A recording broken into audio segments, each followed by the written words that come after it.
रामनामाच्या जयघोष, हजारो भाविकांच्या उपस्थितीत नंदुरबारात श्रीराम विजय महोत्सवाला प्रारंभ।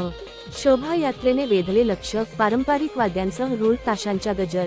हजारो भाविकांच्या उपस्थितीत आणि पारंपरिक वाद्यांसह रूळ ताशांच्या गजरानं रामनामाच्या जयघोषात करणखेड्यात शोभायात्रेने श्रीराम विजय महोत्सवाला उत्साहात सुरुवात झाली।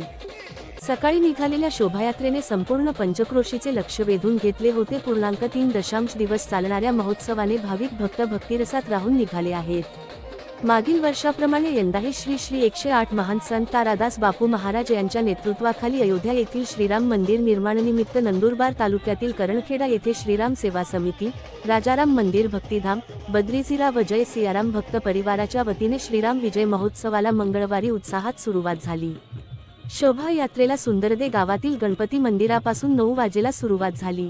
शोभायात्रेच्या सुरुवातीला संत तारादास बापू यांनी पूजार्चा केली। शोभायात्रेत अग्रभागी सहभागी झालेल्या युवती व महिला भाविकांनी धार्मिक गीतांवर ठेका धरला होता। ये भगवा रंग, रामजी की, निकली सवारी, विठ्ठल विठ्ठल विठ्ठला, हरि ओम विठ्ठला अशा अनेक भक्ती गीतांनी संपूर्ण परिसर दणाणून गेला होता। त्याचप्रमाणे पारंपरिक आदिवासी नृत्याने देखील रंगत आणली। शोभायात्रेत ठिकठिकाणी सहभागी झालेल्या भक्तांवर शोभिवंत रंगबिरंगी कागदांचे फवारे उडवण्यात येत होते।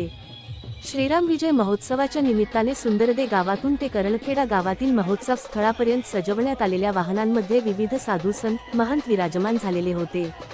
या वाहनांवर ग्रामस्थांनी पुष्पवृष्टी केली। सजीव देखाव्यांनी वेधले लक्ष। ग्रामीण भागातून आलेल्या आदिवासी कलाकारांनी नंदी नृत्याचे सादरीकरण केले। डफांच्या तालावर नंदी नृत्याने लक्ष वेधून घेतले होते।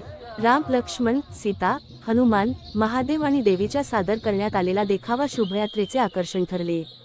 हलगीच्या तालावर धरला ठेका। शोभायात्रेत सहभागी झालेल्या भाविक भक्तांनी हलगीच्या तालावर ठेका धरल्याचे दिसून आले। हलगी जसजशी वाजवण्यात येत होती तसतसे भाविक देखील उत्साहाने नाचत होते।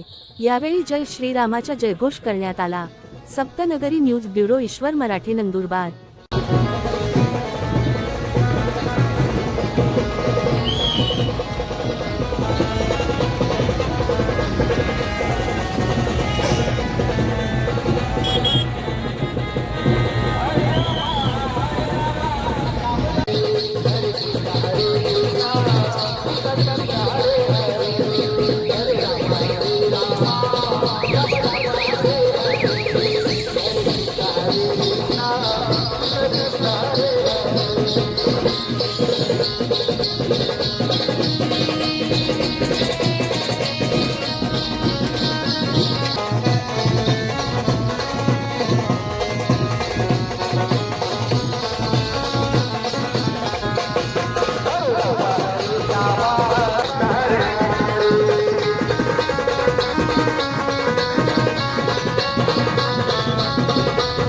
Thank you.